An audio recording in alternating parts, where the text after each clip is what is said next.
जय श्री कृष्ण। राधे राधे। आप सभी को मकर संक्रांति की हार्दिक शुभकामनाएं। आइए सुनते हैं मकर संक्रांति पर सुनी जाने वाली धर्मराज जी की यह कथा।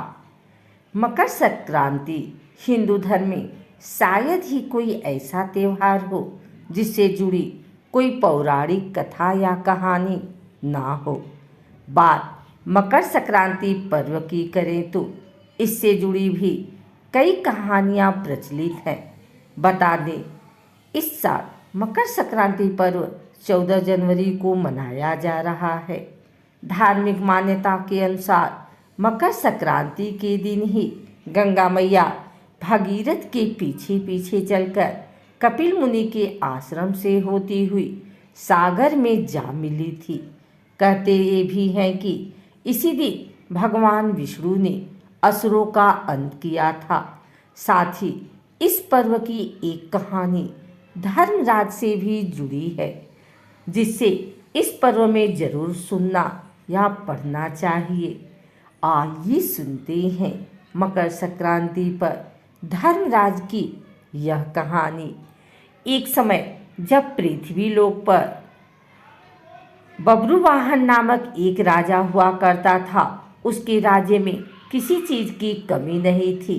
इसी राज्य में एक हरिदास नामक ब्राह्मण भी निवास करता था, जिसका विवाह गुणवती से हुआ था, जो कि बहुत ही धर्मवती एवं पतिव्रता महिला थी।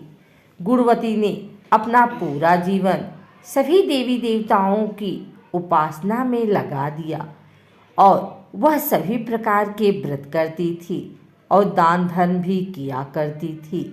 इसके अलावा अतिथि सेवा को वह अपना धर्म मानती थी। ऐसा ही ईश्वर की उपासना करते हुए वह वृद्ध हो गई। जब उसकी मृत्यु हुई तो धर्मराज के दूत उसे अपने साथ धर्मराजपुर ले गए। यमलोक में एक सुंदर सिंहासन पर यम धर्मराज विराजमान थे और उनके पास ही चित्रगुप्त भी बैठे थे। चित्रगुप्त जब धर्मराज को प्राणियों का लेखा जोखा सुना रहे थे, तभी यमदूत गुणवती को लेकर पहुँचे। गुणवती यमराज को देखकर थोड़ी भयभीत हुई और मुंह नीचे करके खड़ी हो गई।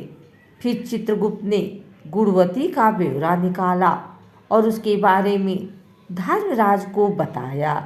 धर्मराज ने गुणवती का पूरा ब्यौरा देखा और वे प्रसन्न हुए, लेकिन फिर भी उनके मुख पर थोड़ी सी उदासी भी छाई हुई थी। यह देखकर गुणवती ने पूछा, हे प्रभु, मैंने तो अपने जीवन काल में सारे सत्कर्म ही किए, फिर भी आपके मुख पर उदासी छाई है। इसका कारण क्या है? प्रभु, मुझसे क्या भूल हुई है?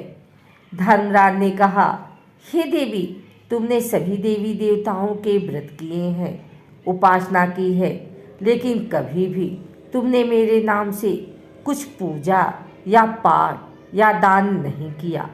धर्मराज की बात सुनते ही गुणवती क्षमा याचना करने लगी और कहने लगी, हे प्रभु, मुझे आपकी उपासना के बारे में कुछ पता नहीं है।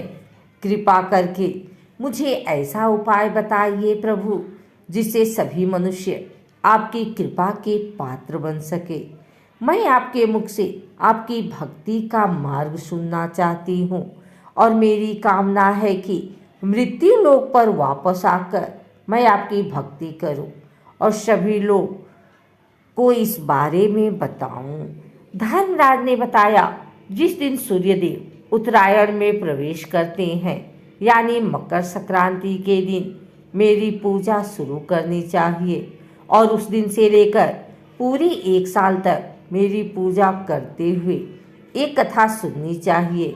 साथ ही मेरी पूजा करने वाले व्यक्ति को धर्म के इन 10 नियमों का पालन अवश्य करना चाहिए। पहला, धीरज रखना यानी संतुष्ट रहना। दूसरा, अपने मन को वश में रखना और सभी को क्षमा करना। तीसरा नियम है किसी प्रकार का दुष्कर्म नहीं करना। चौथा, मानसिक और शारीरिक शुद्धि का ध्यान रखना। 5वां, अपने इंद्रियों को बस में रखना। 6वां है बुरे विचारों को अपने मन में न लाना। 7वां नियम है पूजा पाठ और दान पुण्य करना। 8वां नियम व्रत करना और व्रत की कहानी सुनना। 9वां, सच बोलना और सभी से अच्छा व सच्चा व्यवहार करना। 10वां और अंतिम नियम क्रोध न करना। धर्म के इन सभी लक्षणों का पालन करते हुए 1 साल तक मेरी कथा नियम से सुने, दान पुण्य और परोपकार के काम करें और अगली मकर संक्रांति पर इस व्रत का उद्यापन करें। इसके बाद मेरी एक मूर्ति बनाकर विधि विधान से प्राण प्रतिष्ठा करवाकर हवन पूजन करें और साथ ही चित्रकूट की पूजा करें और काले तिल से लड्डू का भोग लगाएं। इसके बाद ब्राह्मण भोज करवाएं व बांस की टोकरी में 5 सेर अनाज का दान करें। साथ ही किसी जरूरतमंद को गद्दा, तकिया, कंबल, 56 लोटा व वस्त्र आदि का दान करें। संभव हो तो गौ दान करें। धर्मराज से व्रत की पूरी कथा सुनकर गुणवती ने पुनः धर्मराज से प्रार्थना की, हे प्रभु, मुझे फिर से मृत्यु लोक में जाने दीजिए जिससे मैं आपका व्रत कर सकूं। साथ ही इस व्रत का प्रचार भी लोगों में कर सकूं। इस पर यमराज ने गुणवती को धरती लोक पर फिर से जाने दिया। धरती पर वापस आकर गुणवती ने धर्मराज द्वारा बताए गए व्रत के बारे में अपने पति देव को बताया। मकर संक्रांति आते ही गुणवती और उसके पति ने ये व्रत शुरू कर दिया। इसी व्रत के प्रभाव से उन पर धर्मराज की कृपा हुई और उन्हें मोक्ष की प्राप्ति हुई। अगर आपको हमारी वीडियो अच्छी लगी हो तो इसे लाइक करें, कमेंट करें, शेयर करें। हमारे चैनल को सब्सक्राइब करके बेल नोटिफिकेशन ऑल पर सेट कर लें ताकि आगे आने वाली वीडियो सबसे पहले आप तक पहुंच सके। धन्यवाद।